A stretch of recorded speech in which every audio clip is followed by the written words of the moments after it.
যোৱা 26 এপ্ৰিলত NDAP progressive joint action committee আৰু আপচুৰ লগত ভাৰতীয় চৰকাৰৰ লগত যি আলোচনা হৈছিলে সেই আলোচনা অতি সোনকালে যাতে ভাৰত চৰকাৰে আগন্তুক এই মাহৰ ভিতৰতে যাতে আলোচনাত আকৌ ত্ৰিপাক্ষিক আলোচনাত বহে তাৰ বাবে আমি আজি এই 2 ঘণ্টীয়া ধৰ্ণা কাৰ্যসূচী হাতত লৈছোঁ।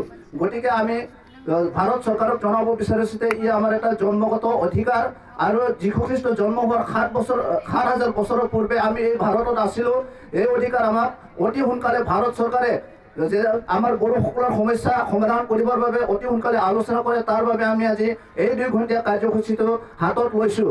যদি চৰকাৰে অতি সোনকালে আমাৰ বড়োসকলৰ জাতীয় সমস্যা সমাধান নকৰে তেতিয়াহ'লে আমি আন্দোলন তীব্ৰতৰৰ পৰা তীব্ৰতৰ কৰি তুলিম বুলি আমি ভাৰত চৰকাৰক আজি দাবী জনাব বিচাৰিছোঁ। গতিকে ইয়াৰ লগতে ধৰ্ণা কাৰ্যসূচীত আমি আকৌ ভাৰতীয় চৰকাৰক বাৰে বাৰে সোঁৱৰাই দিওঁ যে যাতে আমাৰ বড়োসকলৰ সমস্যা অতি সোনকালে সমাধান কৰিব লাগিব। যদি নকৰে তেতিয়াহ'লে আমি এই আন্দোলন তীব্ৰতৰ কৰাৰ পিছত যি পৰিস্থিতিৰ ঘটনা ঘটিবলগীয়া হয় তাৰ বাবে চৰকাৰে দায়ী হ'ব বুলি আমি ভাৰতীয় চৰকাৰ আৰু অসম চৰকাৰক ধিক্ষাৰ দি আজি জনাব বিচাৰিছোঁ।